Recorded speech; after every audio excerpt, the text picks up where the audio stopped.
Welcome to the Predictable Revenue Podcast, where frontline sales leaders teach you how to build and scale an outbound sales team.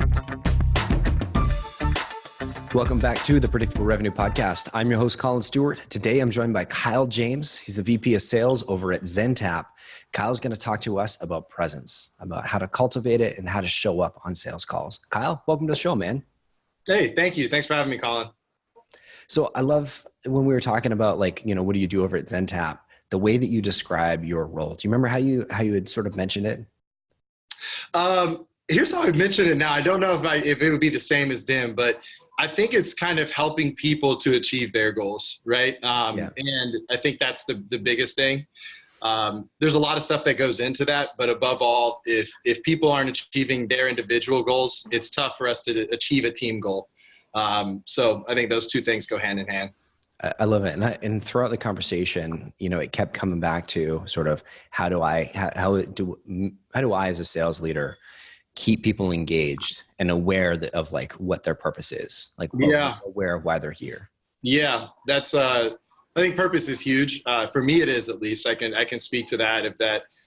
I think a constant reminder of what ultimately we're trying to solve, what problem we're ultimately trying to solve, and who is the beneficiary of that. And what is the purpose of our purpose, right? I think that's critical. And if we can remind ourselves of that, it's easier to get through the hurdles that inevitably come with like a sales role or any job or just life in general. So why do you think it's so important to keep people aware of staying present? Because it can be hard if you're in the wrong frame of mind.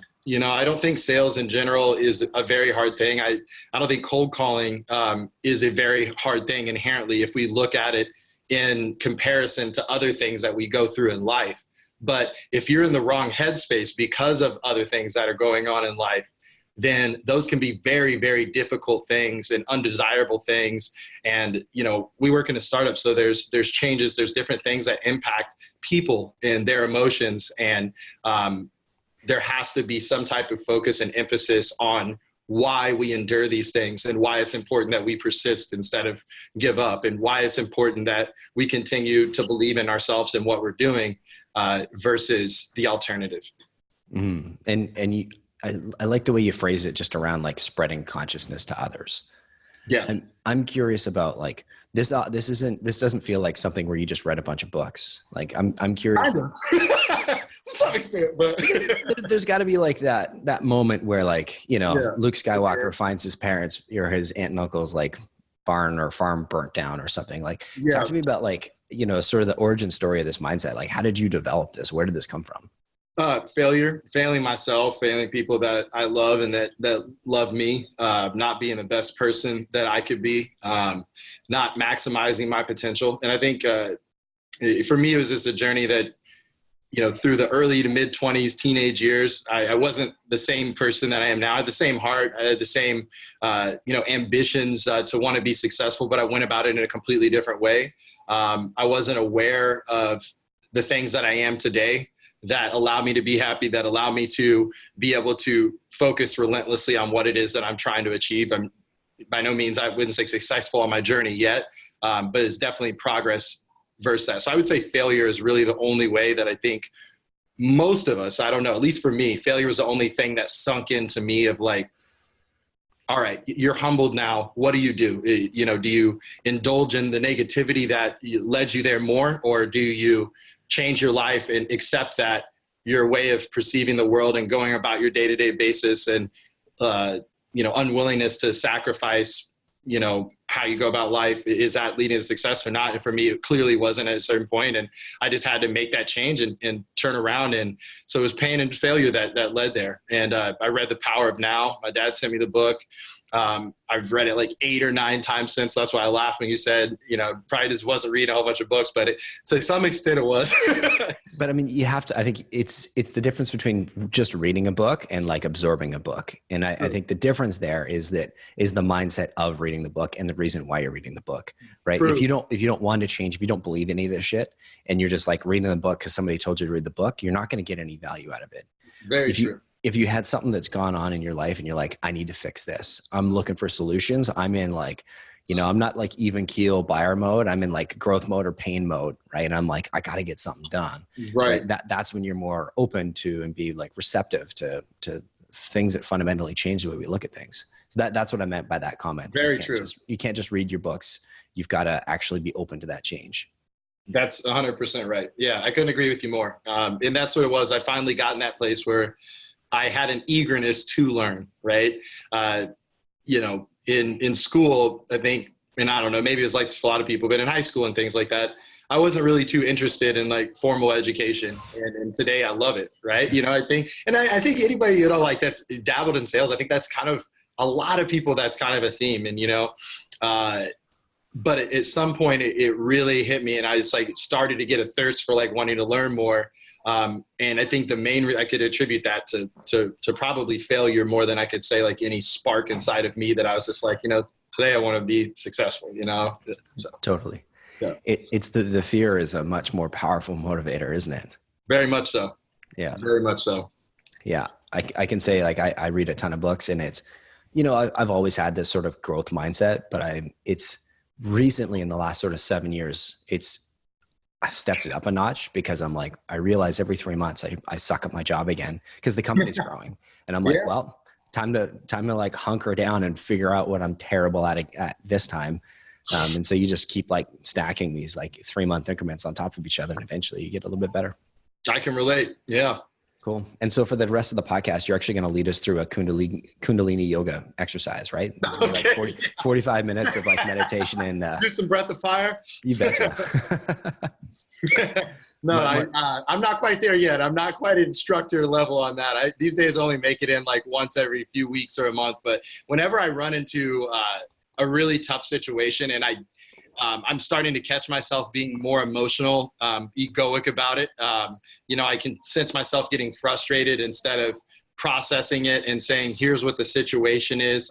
Here are the options on how to resolve it. If I feel myself getting riled up on you know, or getting too adhere to like my point of view versus being open to the view of others, I know it's about time to go hit a Kundalini yoga studio. And usually, literally, it's like ritually every single time at the end of it, I always have a breakthrough of some sort. It renews my energy level, renews my ability to be able to focus. I feel better. I get clarity around the situation. I start to smile more. It's like all that good stuff that allows me to get back to being my real self. But every once in a while, I got to go in there. And if I had the time, that's a kind of a BS statement and excuse, but you can create time. But eventually I will go back to doing it every day.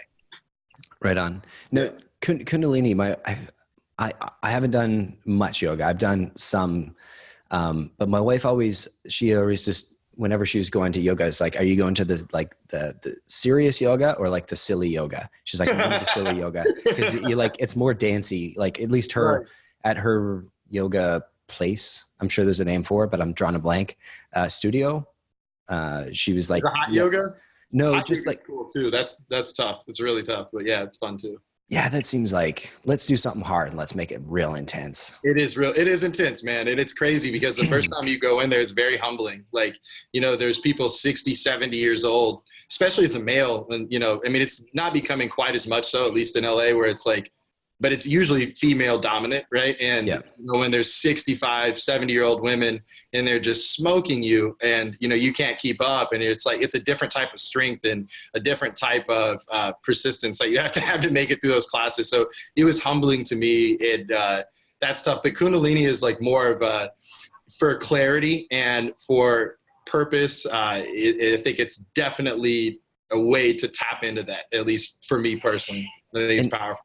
Totally. And I think how this relates is like, sales can be such a head game. And I think it's easy to like, you know, if you've done construction before, like I used to hang drywall, and like I used to have like insane shoulders just because all I was doing is just like, you pick up an 8 or 10 foot sheet of drywall, carry it over by yourself, you lift it up, and then somebody would hammer it in. It's like repeat.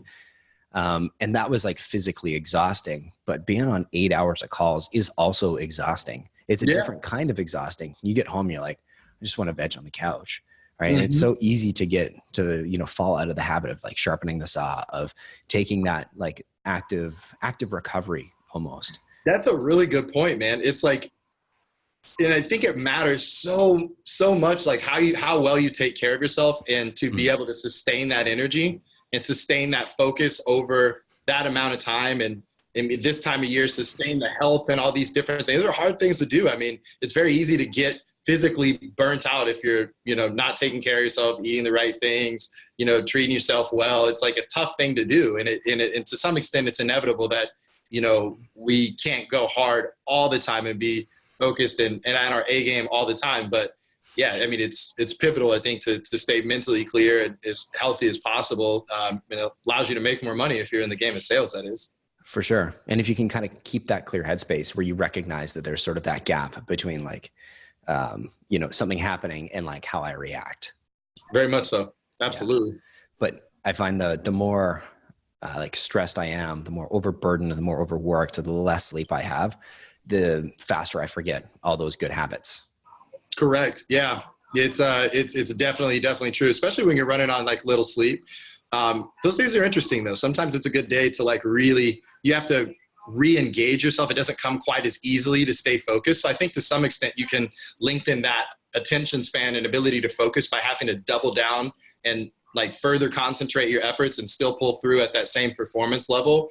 So the next time you get rest, it's like, wow, it feels exceptionally easy. It's like, I don't know. So it's good to throw a wrench in there every once in a while when you can't sleep and to see how well you can come in and do the next day. You're totally right. I remember my first office job and working 8 hours, and I was like, come home and I'd be exhausted.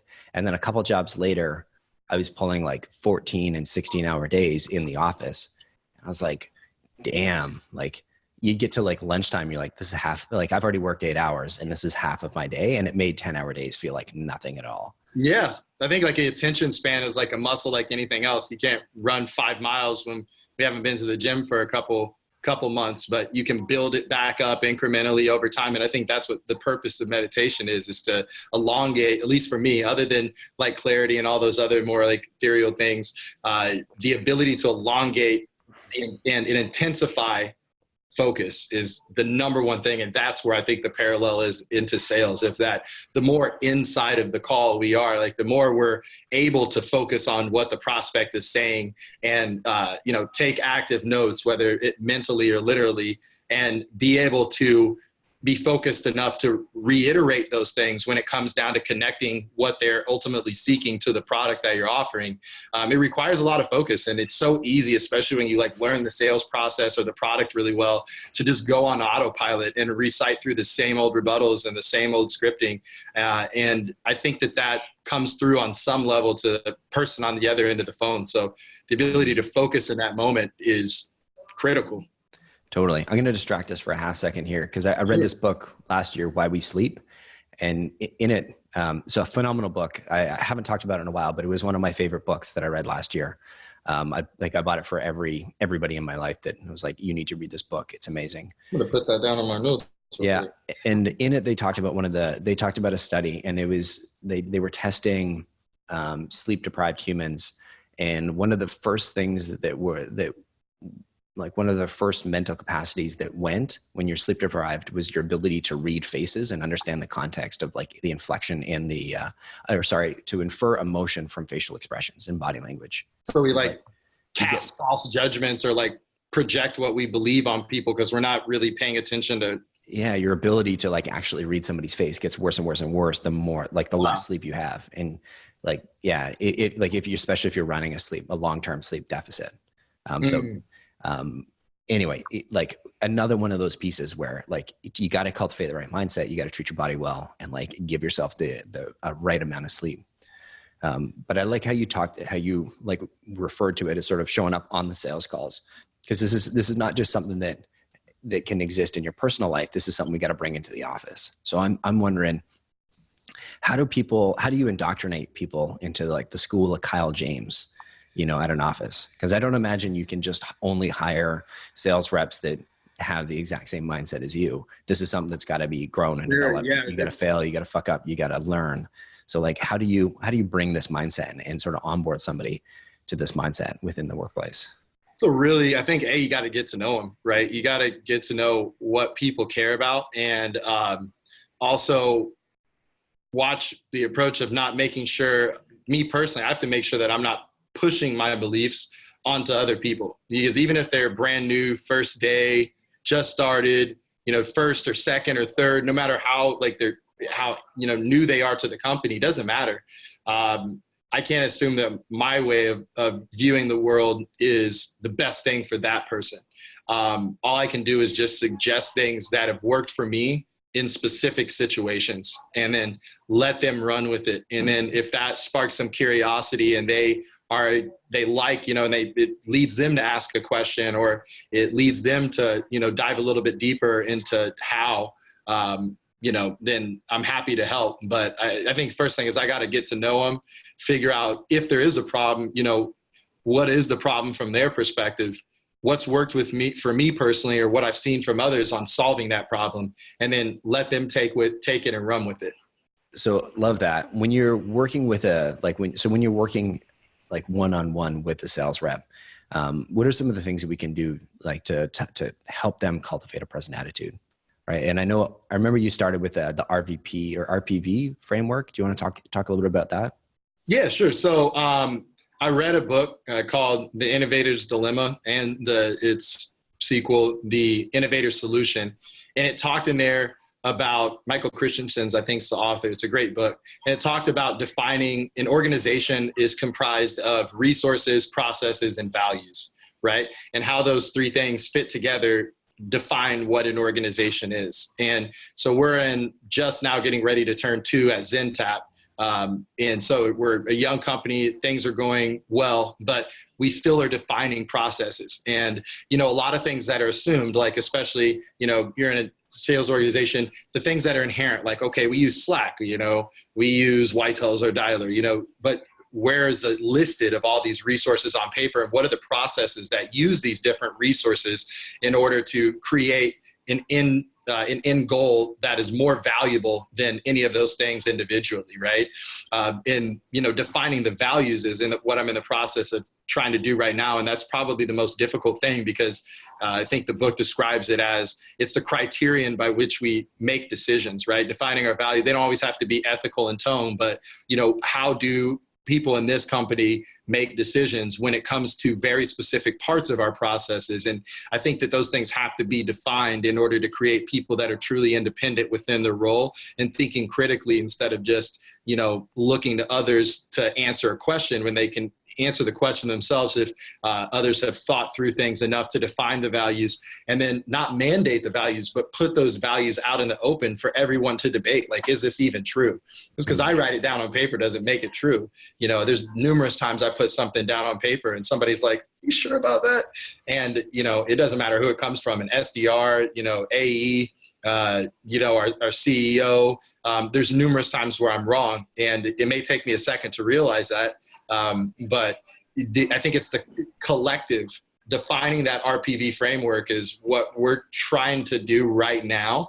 We're doing it, and I don't know if it's something that you're ever really finished with, though. So, And you're totally right. It has to be something that is lived and not just talked about. Yeah, 100%. Yeah. Patrick Lencioni has a really good article. I want to say it's an HBR article on sort of values. And I read it as part of this like EOS traction piece that we're going through. But they talked about, are these like table stakes values? Like, is it something that you would say, this is something that everybody that works for any company would say, like, to be honest, honesty, right? Yeah. Or is it an aspirational value, right? Like everybody should be left-handed, right? Or learn how to write with their left hand. I don't know, like something silly like that, right? Or is it like an actual core value and something that you're going to use to hire and like make hiring and firing decisions, right? And so where does this sort of presence and mindfulness sort of fit into that framework? I think in really becoming one, so to speak, with what the culture actually is right now. Like you talked about there, of like you could write most of these things from their current state or from their aspirational state. But I think the first thing that we want to do is define what is currently in place, right? Once everything's been defined as where we're at now and all of its imperfections, right? It can be painful writing out the way that things really are if they're not the best in one particular area. but then we can put it side by side with where we want to get to and try to get there. And it can take a long time to do that. It's tough to get everybody that has an impact on those type of decisions and those type of overall more macro directions in the same place at the same time. But it's totally worth it for the fact of having unification and people and solidarity of people working towards one clear direction. And it's something that I'm pretty passionate about trying to create right now, and hope to get better at it as we go. Yeah, because I guess as a leader, you really want to set the tone. And if you don't define what the tone is, it can just sort of vary from leader to leader. Very much so. Yeah. I mean, that's definitely true. And I think that if we can build in people's individuality within a more macro framework, it can prevent individual opinions from conflicting from creativity, right? Is I think the number one reason why it should be created is not to define every single aspect of every person's job from a sense of trying to get people to conform to a mindset, but to put down a context so that people don't have to use their brain power to mull over the smaller details and can think from a more higher level and see the system that's in place, help shift that system, in the direction that they see, and then have a process in place to be able to enable that person to do that. And, checks and balances to make sure that, no one person, even, myself, anybody, like, the CEO, COO, is fully in control of every single aspect of it. So it's got to be something that everybody comes in with input upon and helps build and helps create. And I think that's a good way to get adoption, at least. Right on. And you're right. It can't just be like it can't be one person. It generally starts with the founders because they tend to have been there first. Just sort of the natural founding of a company sort of process. But you're right. It's like there are certain values that will, maybe you started your company based on those values, but the way that the company evolved, you're not able to say you're a fashion brand and you only hire, and like the core group is 20-year-olds that are super trendy, right? Like you're not going to be able to build a super large company, with HR and recruiting and manufacturing if you're only hiring sort of 20-year-olds that are super trendy. Right. So yeah. It's got to be something that's not just aspirational and not just one of those like founding values that got you there. It's got to be something that's going to be reflective of the entire culture. Very much so. Yeah, that's a great point. Right on, man. And so so we start with the RVP framework. And so you're defining, here's what the values are. Here's how we sort of build this sort of presence and this mindfulness into the onboarding. Let's zoom into, the first couple of weeks. What does that look like for a new SDR in terms of the sort of, how do you layer in the, making sure they're developing this mindset? Great question. So when we first come in, we want to just define the basic resources that are in play. Hi, I'm Kyle, VP of Sales. I'll be helping with some of your training. Here's Joel. Here's, Ayal, who's our VP of Client Success. Here's David Duell, CEO. Just let them know who the people are and all the people that's going to be working with them, right? And then also speak to a little bit of the values of, who we are, this very high level, right?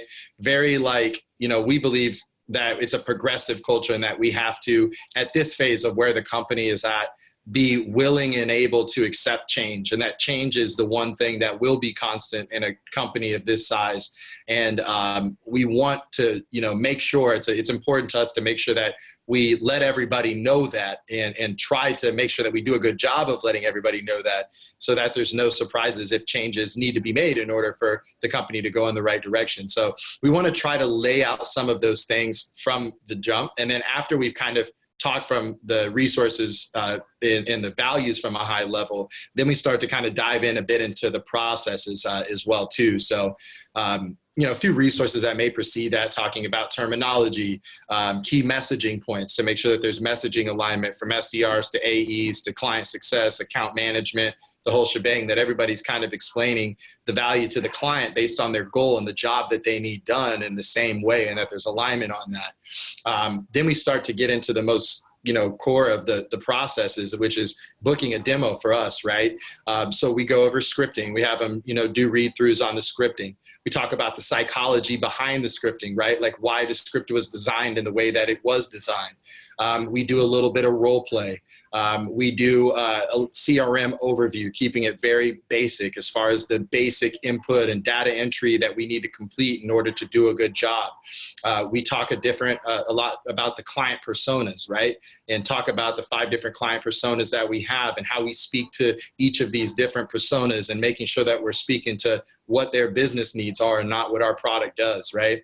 And then after we've defined all these things, we want to get them on the phone pretty early, for us at least. By the end of the first day, we want them to get their first 10 to 15 calls out of the way so that there's not that big elephant in the room that's, making them a little bit more anxious. And then it allows us to give context around what they're actually doing when we're training. So we'll put them on the phone a little bit, go back off the phone. Okay, so here's what happened on that call. What was your perspective on it? Okay, here's what you could have done maybe a little bit differently. Give that a shot. And then we're making these micro, improvements systematically throughout the journey, and also getting a chance to assess each of the SDRs, AEs, or whomever it is that we're training in real time and see who it is that we're dealing with and where their strengths lie, where their weaknesses are, and then kind of be able to tailor a little bit of the training that we do to the individual that we're working with. So I love the process there. And then, so at what point do you, because I remember you mentioned at a certain point, you sort of gently suggest, hey, The Power Now is a book you might want to check out. Yeah. So there might be some reps I still haven't done that for, so I need to do that. But I would say after we get through the first month is when there needs to be something more, because you can get a feel for the company, the product, the sales process. All right. And then real life, and then the excitement wears off and it's real life. You got to make those 100 calls, right? You've got to overcome personal life hurdles and, show up at work and persist through adversity. You'll have good days, you'll have bad days. So in those moments when I could see that people are struggling, when I'm on top of my game, that's the key word, I'm spotlighting that.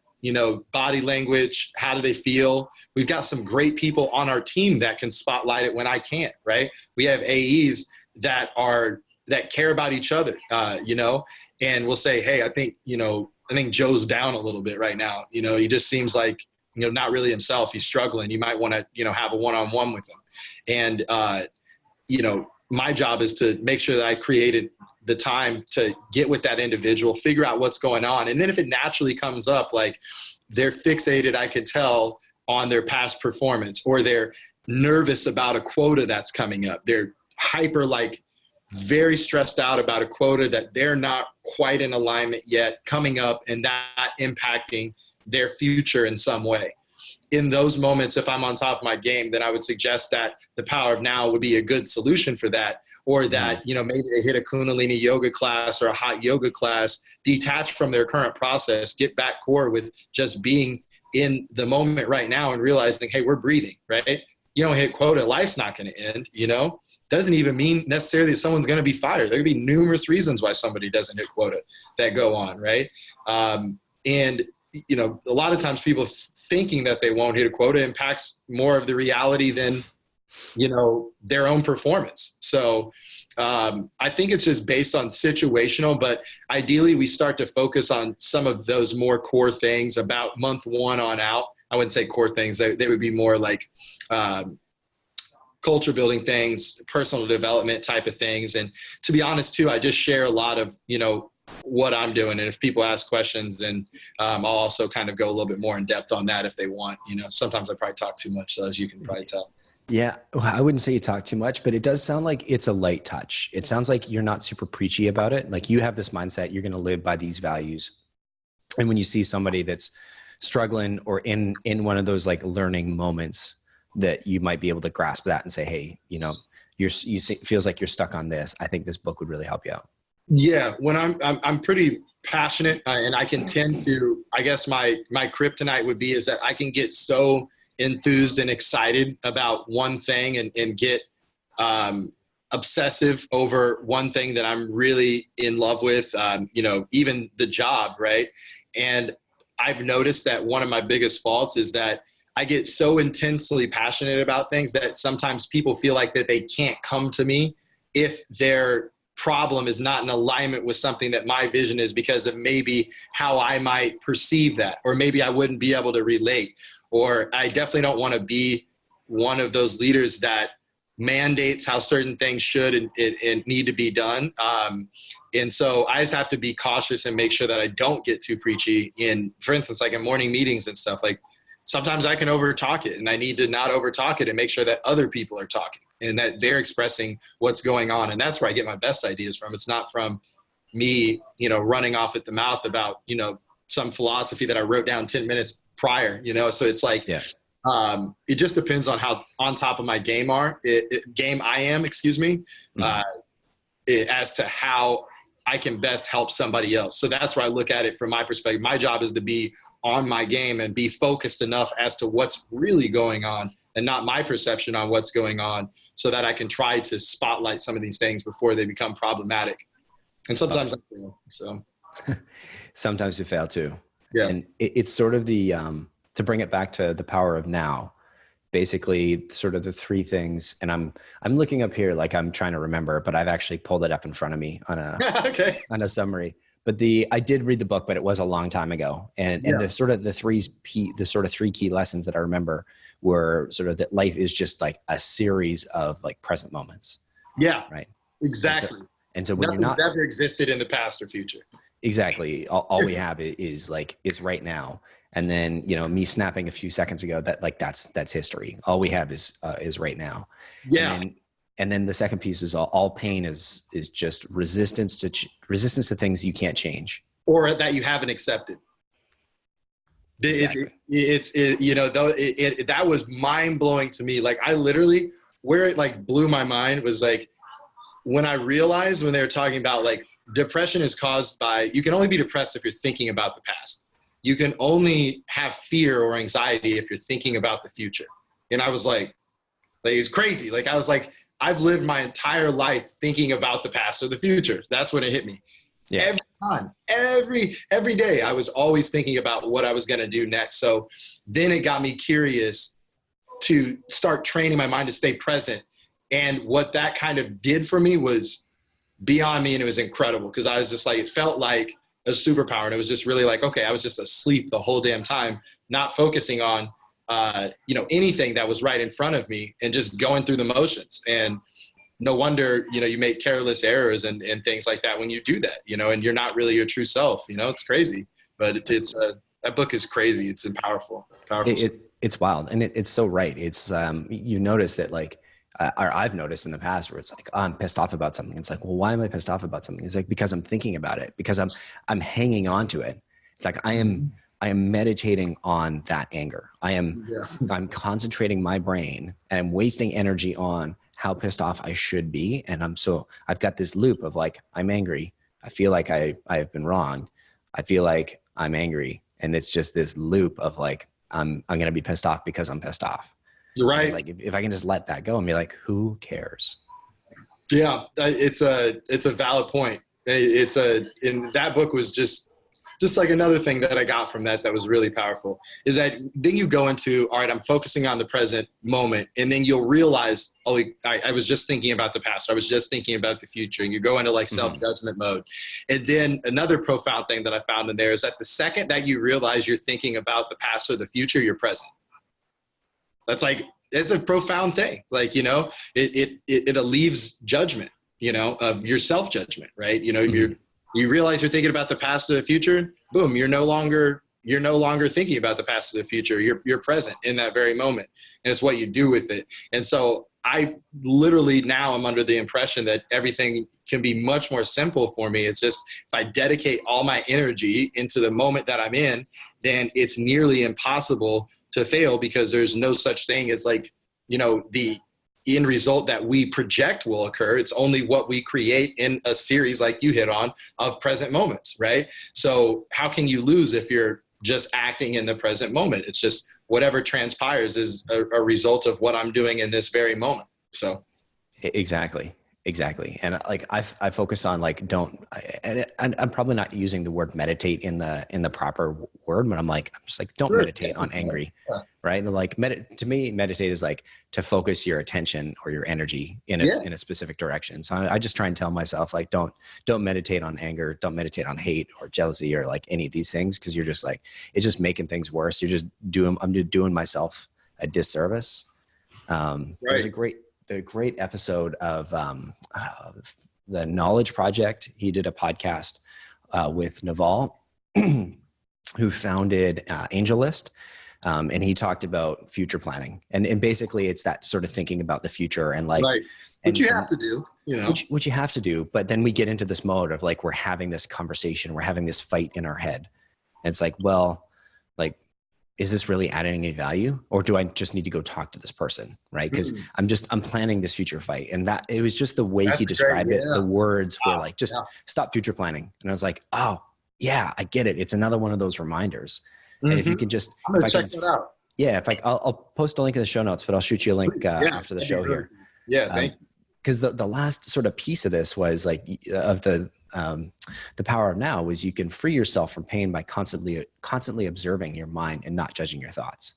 And so for me, that brought it all home, because I was like, okay, I'm future planning. It's like, okay, stop future planning. Oh, I'm such a shithead for future planning. It's like, no. Just like note that you're doing it and then stop, and like not passing judgment on, oh, that was a weird thought, or like, hey, that happened. Now it's in the past. Right. Wow. Yeah. I mean, that's like one of the most profound things for it. And it's like, that is why I think it's so important in a sense of like, if you're cold calling, right? What better and more, perfect way to practice these things than with cold calling, right?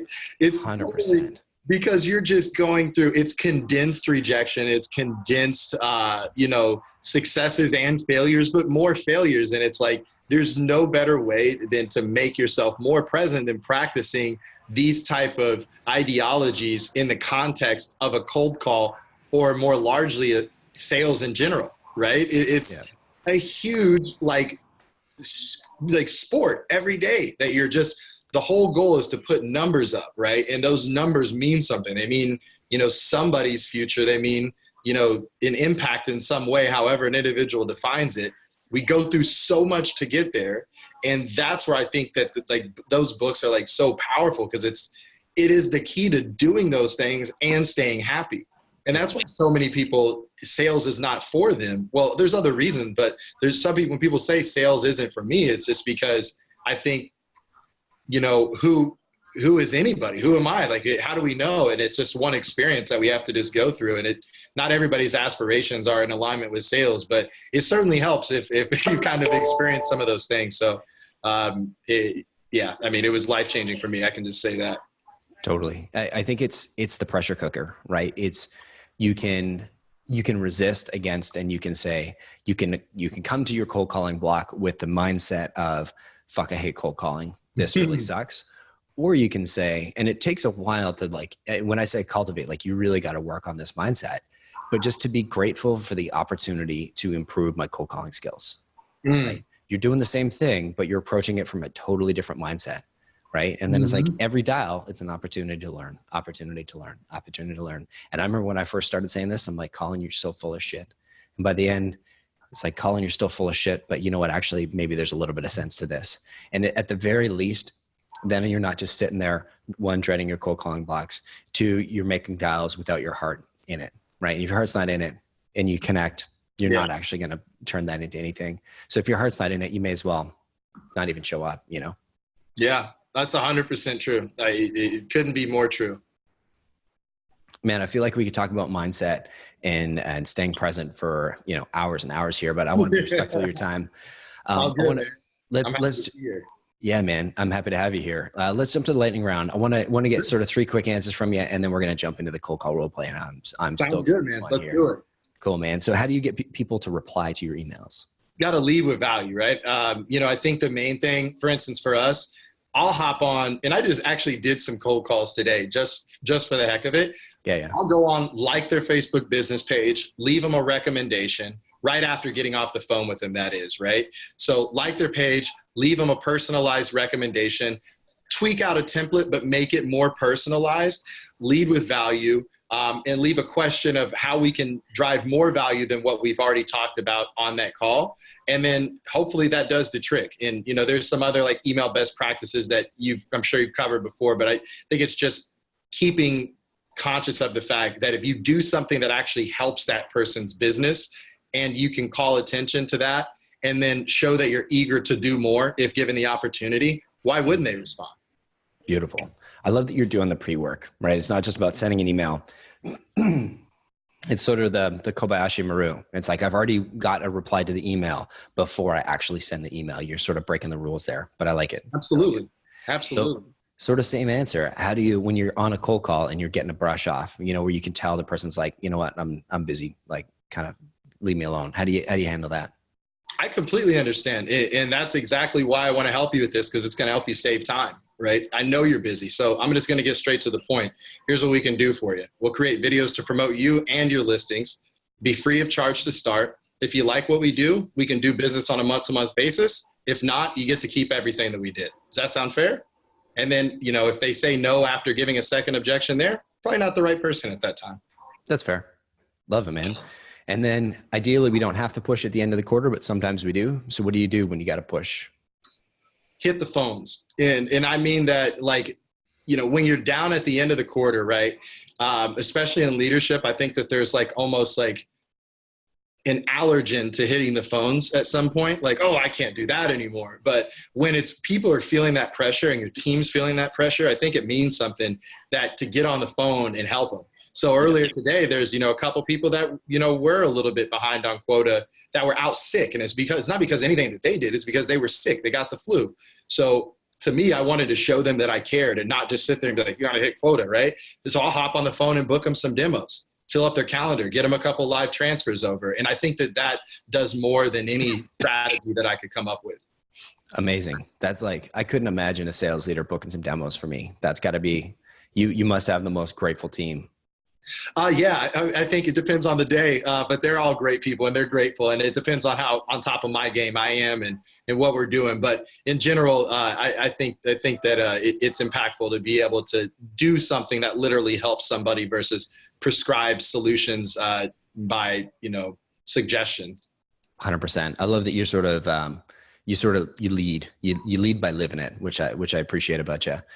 So speaking of leading by living it, I want you to cold call me now. So let's put this in context. We're going to give you a chance to promote anything you want. Who are you, like, what are you selling? Who am I? Who are you selling to? You're calling, you're a real estate agent or broker from anywhere in the nation. Cool. Let me get my beeper out. Yeah, right. Yeah. and you're doing God knows what. You could be doing anything. You could be showing a property. You could be sitting on your couch telling me that you're showing your property. You could be in the grocery store with your kids. The point is that we call people and we don't know what they're going through in life at that point. So we just got to keep it consistent, tell them what we can do to help their business and see where the cards fall. All right. Well, let's see where these cards fall, Kyle. Cool. All right, man. Ring, ring. Hey, this is Collin. Yeah, this is Collin. Hey, it's Kyle with Zentap. How are you? Who? It's Kyle with Zentap. I actually just found you on realtor.com. I saw this beautiful listing you have here on 123 Main Street. This is still active, right? Yeah. You interested in seeing the house? I'm not. Actually, what I am interested in doing, though, is creating a video for that property and then prescribing you a strategy on how we can help you drive that video out to thousands of prospects in your market that may be interested in seeing that property. Does that sound fair? No, not interested.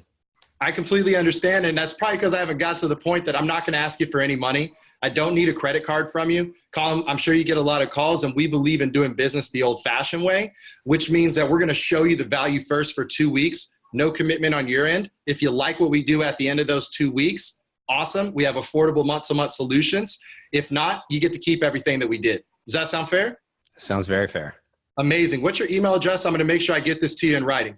Beautiful. You got the demo, man. Nice work. All right. I like, it was just like a little duck and wave. You didn't even phase. I'm like, not interested. You're like, I don't care. Yeah, no, we cheat to acknowledge. I completely understand because we have to understand, you know, if they're not interested, they're not interested. Normally I'll go from that point. And if there's 1 to 2 more objections, I'll just let them slide, because we don't want to like annoy people that are truly not in the market. But we also know that it's impulse to be able, when you get that call, your knee-jerk reaction is going to say, I'm not interested, before we even get into it. So if I've gotten through the full shebang and then they still say they're not interested, the most I may do after that on a cold call is ask them why, or that's pretty much it. And just see how they answer. And most of the time they hang up, but other times they may give you an answer, and there may be something that you can explain how we can drive value to them at that. But yeah. Love it, man. That was awesome. Thank you. That was fun.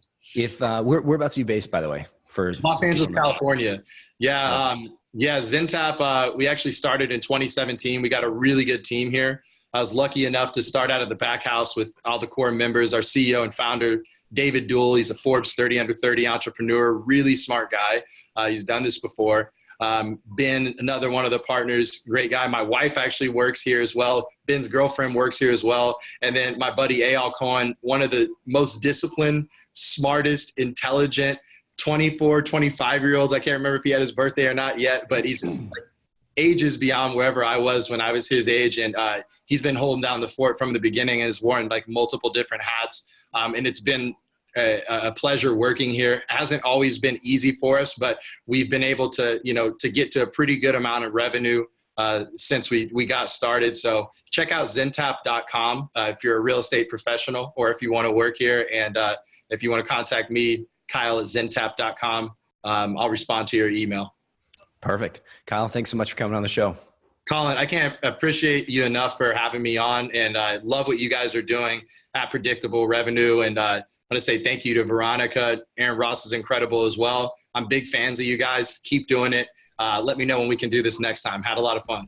You betcha. Thanks, Kyle. Thank you.